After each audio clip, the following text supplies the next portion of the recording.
Rice అనేది చాలా వరకు అసలు ఎలా తినాలి ఏంటి అనే దానిపైన అనేక మంది కూడా ప్రయోగాలు చేస్తున్నారు. డాక్టర్స్ కూడా బ్లాక్ రైస్, మిగిలిన రైస్ తినాలని చెప్తున్నారు. కానీ మనం తినే తిండిలోనే కొన్ని మార్పులు చేర్పులు కనుక జరిగితే గతంలో పూర్వంలో ఉన్నటువంటి ఎలాంటి పరిస్థితులు ఉన్నాయో, ఎంత స్ట్రాంగ్గా రైస్ ఉండేదో అలాంటి పరిస్థితులు కూడా ఇప్పుడు ఉండేటటువంటి అవకాశాలు ఉన్నాయనే విధంగా కూడా కొంత ప్రయోగాలు జరుగుతున్నాయి. అయితే దీనికి సంబంధించి బాపట్లలోనేటువంటి సైంటిస్టులు కూడా దీనిపైన దృష్టి పెట్టినటువంటి పరిస్థితులు ప్రస్తుతం యంగ్ సైంటిస్ట్ డి రాజా సందీప్ రాజా మనతో ఉన్నారు. ఇంత మాట్లాడేటటువంటి మాట్లాడారు. అసలు ఏంటి ఈ కాన్సెప్ట్ అంటే పూర్వంలో మీరు చెప్పినట్లు ఎలాంటి పరిస్థితుల్లో ఆ కాన్సెప్ట్తో చూసుకున్నారు, ఎందుకు ఈ ఐడియా సార్? అంటే మనకి ఇప్పుడు డయాబెటిక్ పేషెంట్స్ అనేది ఎస్పెషల్లీ కోవిడ్-19 తర్వాత కూడా చాలా ప్రతి ఇంట్లోనూ డయాబెటిక్ పేషెంట్స్ చాలా ఎక్కువగా అయిపోతూ ఉన్నప్పుడు మనకి దొరికేటటువంటి వరి రకాలు చాలా వరి రకాలు మనకి గ్లైసెమిక్ ఇండెక్స్ అనేది ఎక్కువగా ఉంటుంది. గ్లైసెమిక్ ఇండెక్స్ ఎక్కువ ఉండటం అంటే ఏమంటే మనం తిన్న తర్వాత ఫాస్ట్గా డైజెస్ట్ అయిపోయి మన శరీరంలో రక్తంలో చక్కెర స్థాయిని పెంచుతాయి.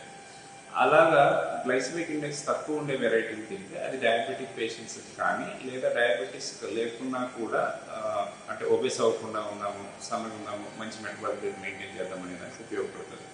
మరి వెరైటీస్ తక్కువ ఉన్నప్పుడు ఏమంటే ఏ వెరైటీ అయినా కూడా ట్రీట్మెంట్ ఇచ్చేసేసి దాన్ని గ్లైసెమిక్ ఇండెక్స్ని తగ్గించడం. అంటే అన్నం తిన్నాము, అది ఫాస్ట్గా జీర్ణం అవుతుంది, దాన్ని మనం ఏదైనా చేసి దాన్ని నిదానంగా జీర్ణం అయ్యేలా చేయొచ్చా, అది ఇటు డయాబెటీస్ వాళ్ళకి కానీ డయాబెటీస్ లేని వాళ్ళకి కానీ ఉపయోగపడుతుంది అనేటటువంటి ఒక ఆలోచనతో మేము ఆచార్య ఎన్జీ రంగా అగ్రికల్చర్ యూనివర్సిటీలో నేను బయోకెమిస్ట్రీ శాస్త్రవేత్తగా పనిచేస్తున్నాం. అట్లాగే మాకు ఏఐసిఆర్ పెన్ పిహెచ్ఈటి వారి సహకారంతో మేము ఈ ప్రాజెక్టుని గత 3 సంవత్సరాల క్రితం మేము దీన్ని తీసుకోవటము, దీని మీద పరిశోధన చేయటము. ఇది మేము ఒక ఫస్ట్ జనరేషన్ మోడల్గా ఏమంటే ఇందులో ప్రాసెస్ ట్రీట్మెంట్ ఏ రైస్ తీసుకున్నా, ఇప్పుడు గ్లైసెమిక్ ఇండెక్స్ 80 ఉన్నది తీసుకున్నా కూడా 75 ఉన్నది తీసుకున్నా కానీ కూడా ఈ ప్రాసెస్ ట్రీట్మెంట్ ద్వారా దాని గ్లైసెమిక్ ఇండెక్స్ని 22% వరకు, అంటే 70 ఉన్నదాన్ని 55 తీసుకురావచ్చు, 80 ఉన్నదాన్ని ఒక 58 or 62 వరకు తీసుకురావచ్చు. అలాంటిది చేసేటటువంటి ఒక ఆవిష్కరణ సార్ ఇది. ప్రధానంగా ఈ కాన్సెప్ట్ అనేది మొదలు పెట్టినప్పుడు ఎట్లా ఖర్చు ఏమన్నా ఎట్లా ఉండబోతుంది ఏంటి? మాకు అంటే మా ప్రాంతానికి సంబంధించి కానీ లేకపోతే ఐసిఆర్ దేశం మొత్తం మీద ఎటువంటి పరిశోధన మీద అవసరం ఉందనే దాన్ని బట్టి మాకు ఐసిఆర్ వర్క్షాప్లో మేము ప్రాజెక్ట్స్ని ప్రపోజ్ చేస్తూ ఉంటాము. అందులో మాకు ఈ ప్రాజెక్ట్ని ప్రపోజ్ చేసినప్పుడు వాళ్ళు వెంటనే అప్రూవ్ చేసి ఇది నీడ్ ఆఫ్ ద అవర్, ఇప్పుడు చాలామందికి ఇది అవసరము, ఇది చేయండి అని మాకు వెంటనే శాంక్షన్ చేయడం జరిగింది. దీనికి మేము ఖర్చు పెట్టిన ఖర్చు కూడా చాలా నామినల్ సార్. మేము ఒక 2.5 లక్షలు మాత్రమే దీనికి ఖర్చు పెట్టాము, చాలా డబ్బు ఏమి ఖర్చు పెట్టలేదు. దీంతో ఫ్యాబ్రికేషన్ వర్క్ చేసాము. అయితే దీనికి ముందర మేము యూనివర్సిటీ నిధులతో మేము ఆర్డిఎస్ అనేదాన్ని ఎస్డిఎస్గా కన్వర్ట్ చేయటం ఎట్లాగా అంటే గ్లైసెమిక్ ఇండెక్స్ డిటెక్ట్ చేసే కిట్ ఒకటి మేము చేస్తున్నాము. దానికి మాకు ఆల్రెడీ పేటెంట్ ఒకటి వచ్చి ఉన్నది. అంటే ఏంటంటే తక్కువ ఖర్చుతో చేసేటటువంటి ఒక కిట్ ఒకటి మేము రూపొందించున్నాము. అట్లానే దాంతోపాటుగా ఒక నాన్ ప్లాన్ ప్రాజెక్ట్లో మేము ఈ రైస్లో ఉండేటటువంటి 3 ఫ్రాక్షన్స్ మనం ఆర్డిఎస్, ఎస్డిఎస్, ఆర్ఎస్ అంటాము. ర్యాపిడ్లీ డైజెస్టబుల్ అంటే తిన్న తర్వాత మొదటి 20-30 నిమిషాల్లో డైజెస్ట్ అయ్యేది. ఎస్డిఎస్ అంటే 30 నిమిషాల నుంచి 180 నిమిషాల్లో డైజెస్ట్ అయ్యేది. అలాగనే ఆర్ఎస్ అంటే అది అసలు డైజెస్ట్ అవ్వకుండా అది ఒక ఫైబర్ లాగా యాక్ట్ చేసేది. ఈ 3 ఫ్రాక్షన్స్ని ఒక ఫ్రాక్షన్ అంటే ఆర్డిఎస్ని ఎస్డిఎస్గా మార్చగలుగుతామా, ఆర్ఎస్ కంటెంట్ని పెంచగలుగుతామా అనే దాని మీద మేము చేసిన పరిశోధనల ఆధారంగా ఇందులో మనం కనుక చూసినట్టయితే రెసిస్టెంట్ స్టార్చ్ కంటెంట్ అనేది ఇందులో 120% వరకు, అంటే డబల్ కన్నా కూడా ఎక్కువ అవుతుంది. అది డైరెక్ట్గా గ్లైసెమిక్ ఇండెక్స్ మీద ఇన్ఫ్లుయెన్స్ చూపిస్తుంది. అట్లాగనే ర్యాపిడ్లీ డైజెస్టబుల్ స్టార్చ్ ఇందులో 45% వరకు ఎస్డిఎస్గా స్లో డైజెస్టబుల్ స్టార్చ్ కింద కన్వర్ట్ అవుతుంది.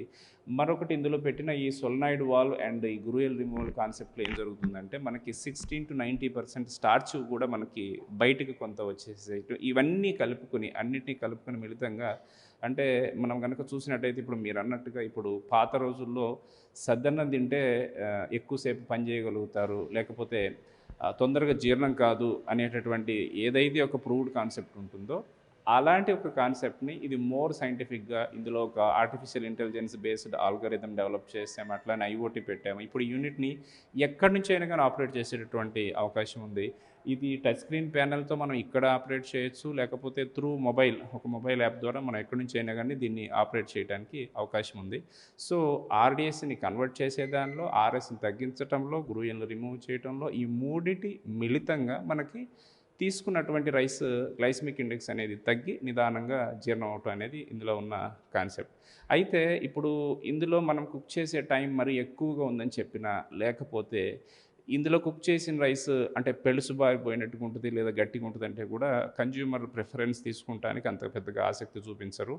దీనిలో అంటే rapid heating, rapid chilling and rapid steaming అని ఈ 3 ప్రక్రియలు ఒకదాని తర్వాత ఒకటి జరగటం వలన ఏం జరుగుతుందంటే మనకి టెక్స్చరల్ ఎనాలిసిస్ కూడా మేము చేసినప్పుడు, సెన్సరీ అండ్ టెక్స్చరల్ ఎనాలిసిస్ చేసినప్పుడు ఇది మామూలుగా ఉండిన అన్నానికి దీనికి ఆల్మోస్ట్ సేమ్ ప్రాపర్టీస్, అంటే ఇది ఇందులో ఉండింది లేదు వేరే దానిలో ఉండింది అనేది మనం డిఫరెన్షియేట్ చేసి చెప్పడం కూడా కష్టం.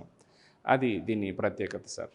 ముఖ్యంగా ఈ ప్రాసెస్ ఇప్పుడు మాడ్యూల్ చేస్తే అంటే 60 minutes అంటున్నారు. రానున్న రోజుల్లో ఒకవేళ ఎంత తక్కువలో అయ్యేటటువంటి అవకాశం ఉంటుంది? ఇది 60 minutes అనేది మనకి 16 నుంచి 19 నిమిషాలు కుకింగ్ అనేది నార్మల్గా పడుతుంది సార్. ఇందులో ఒక 25 నిమిషాలు ర్యాపిడ్ చిల్లింగ్ 0 డిగ్రీ సెంటిగ్రేడ్ దగ్గర పెడితే మనం జరుగుతుంది. అట్లాగే ఇంకొక 10 minutes ర్యాపిడ్ హీటింగ్ అనేది పెడుతుంది. ఇవన్నీ కలుపుకుని అంటే వెరైటీని బట్టి మనకు కావాల్సిన ట్రీట్మెంట్ మనం కోరుకునే దాన్ని బట్టి 50 నిమిషాల నుంచి గంట వరకు ఇది టైం అయితే పడుతుంది సార్. దీన్ని ఇంకా తగ్గించాలి అంటే తగ్గించడానికి అవకాశం ఉంది. -డిగ్రీస్లో తీసుకువెళ్ళి ఆ 25 minutesను మనం 10 minutes చేసే పాసిబిలిటీ ఉంటుంది. అయితే అవి మేము ప్రయోగ దశలో చేసినప్పుడు దానిలో ఉన్న సమస్య ఏంటంటే సార్, గింజ పెళుసు బారుతుంది. అక్కడ గడ్డ కట్టేసేసి గింజ పెళుసు బారి మళ్ళీ సేమ్ సెన్సరీ ప్రాపర్టీస్ అని రావటం లేదు. అందువలన ఈ ఆప్టిమైజ్ చేసినవి ప్రస్తుతానికి 50 నిమిషాల నుంచి మనకు 60 నిమిషాల వరకు సమయం అయితే పడుతుంది సార్. ఇప్పుడు ఈ రైస్ కుక్కర్ ఒకవేళ కనుక అంటే మామూలు రైస్ కుక్కర్లో రైస్తో పాటు మిగిలినటువంటి ఐటెంలు కూడా అంటే పప్పు కానీ లేకపోతే గింజలు కానీ ఉడకబెట్టే అవకాశం, అది దీంట్లో కూడా ఉండే అవకాశాలు ఉంటాయి సార్. ఇది పేరుకి ఇది రైస్ కుక్కర్ అని అంటున్నాం, కానీ ఇందులో ఏదైనా కూడా అంటే పప్పు కానీ, బిర్యానీ కానీ, ఈవెన్ నాన్ వెజ్ కానీ ఏదైనా కూడా వండేదానికి పాసిబిలిటీ ఉంది. ఏదైనా దానికి కూడా అంటే మిల్లెట్స్ మనం తీసుకున్నా కానీ కూడా దానికి కూడా గ్లైసమిక్ ఇండెక్స్ తగ్గించేటటువంటి అవకాశం ఉంది. కానీ ఇది ముఖ్యంగా రైస్ గురించి మనం ఎందుకు మాట్లాడుతున్నాము అంటే మనకి మిగిలిన వాటికి గ్లైసమిక్ ఇండెక్స్ అనే సమస్య అంటే మిల్లెట్స్కి తక్కువ ఉంటుంది.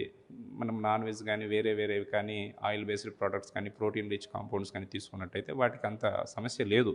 వాటిని ఇందులో కుక్ చేసిన నార్మల్గా కుక్ చేసిన ఈ గ్లైసమిక్ ఇండెక్స్ 22% వరకు తగ్గుతుంది అనేది వాటిల్లో అంత తగ్గదు, చాలా తక్కువ ఉంటుంది. అంటే దానివల్ల పెద్దగా ఉపయోగం లేదు. అంతే తప్పితే ఇందులో వేరే వండుకోవడానికి ఇది పనికిరాదు అనేటటువంటిది ఏమి లేదు సార్. కాకపోతే రైస్కి మనము యాజ్ సౌత్ ఇండియన్స్ మనం ఏది తిన్నా కూడా ఇప్పుడు మనం చూస్తుంటే కనుక చాలా చోట్ల డాక్టర్స్ కూడా మనకి చపాతీలు కానీ వీట్ బేస్డ్ ప్రోడక్ట్స్ మీరు తీసుకోండి సాయంత్రం పూట, లేకపోతే రైస్లో కొన్ని మిల్లెట్స్ని మీరు కొంత భాగమైనా కలుపుకొని తినండి, లేదా ఒక వారంలో కొన్ని రోజులైనా కానీ మీరు తినండి అనేది చెప్తున్నారు. చాలామంది ఆల్రెడీ ప్రాక్టీస్ చేస్తూ ఉన్నారు. కానీ మనకి బీయింగ్ సౌత్ ఇండియన్స్ అనే కాదు, మనకు భారతదేశం మొత్తం మీద కూడా మనకి ఏంటంటే మనకు అన్నం తిన్నప్పుడు కలిగేటటువంటి సంతృప్తి అనేది మనకు వేరే దానితో కలగదు.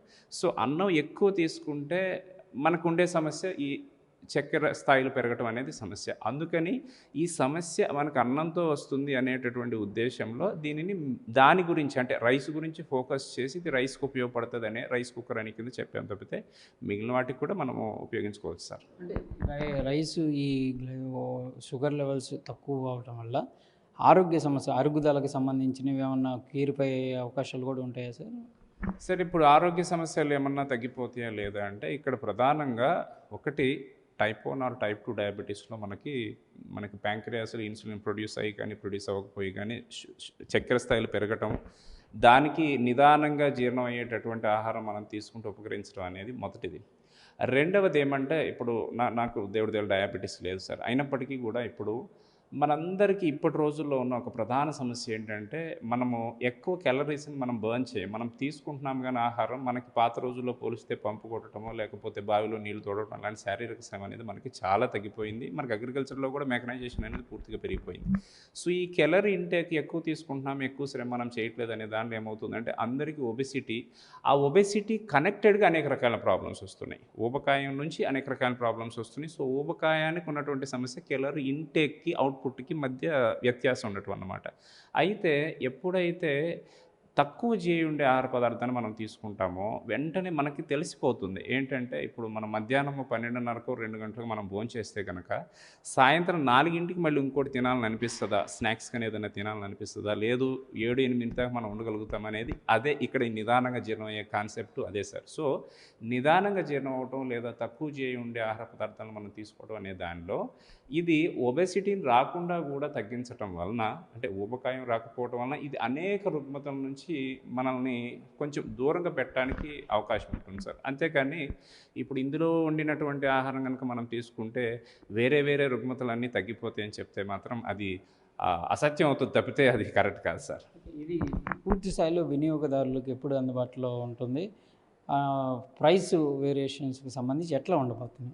సార్ ఇది వాస్తవానికి ఇది ఫస్ట్ జనరేషన్ మోడల్ కింద మనం అనుకోవచ్చు. మేమేమంటే మొదటి నుంచి కూడా దీనిలో మాన్యువల్ కంట్రోల్స్ ఏమి పెట్టకుండా పోదాము, పూర్తిగా స్టెయిన్లెస్ స్టీల్ మేక్ కానీ ఈ యాక్రైలిక్ బాడీ కానీ తీసుకుందామని మేము ఎంత ప్రయత్నం చేసినప్పటికీ కూడా ఇందులో ఉన్నటువంటి ఛాలెంజ్ ఎక్స్ట్రీమ్ హీటింగ్. అంటే ఈ వెజిల్లో మనకు 120 degrees వస్తుంది, ఆ వెజిల్లో మనకు 0 degrees సెంటిగ్రేడ్. ఇక్కడ హీట్ ఎక్స్చేంజ్ లేకుండా ఎలా చేయటం, అట్లాగనే ఈ ఐఓటీ కంట్రోల్స్ ఏ బేస్డ్ ఆల్గరిథం మీద డెవలప్ చేయటం అనే దానికి అంటే ఫస్ట్ జనరేషన్ మోడల్ కింద వాస్తవానికి దీని సైజు కొంచెం పెద్దగా ఉందని మేము ఫీల్ అవుతున్నాము.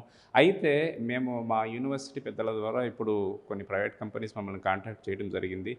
ఇందులో సరిగ్గా సగానికి హాఫ్ సైజుకి వచ్చేటటువంటి, అంటే ఈ డబుల్ వెజిల్ కాన్సెప్ట్ లేకుండా ఒకే సింగిల్ వెజిల్లో దాని కంప్రెసర్, దాని ర్యాపిడ్ చిల్లర్ అదంతా కూడా సైజ్ తగ్గించుకుని ఇదే ఎఫిషియన్సీని చేసేటటువంటి మెషిన్ని మేము ఆల్రెడీ ఫ్యాబ్రికేషన్ చేస్తూ ఉన్నాం సార్. అది ఫ్యాబ్రికేషన్ జరుగుతూ ఉంది. సో, ఆ సెకండ్ జనరేషన్ మోడల్ని తక్కువ ఖరీదులో అలాగనే తక్కువ సైజులో, ఎందుకంటే ఇప్పుడు అపార్ట్మెంట్ కల్చర్లో మనకి ఇంత పెద్ద పెట్టాలంటే కూడా మనకి అవకాశం ఉండదు.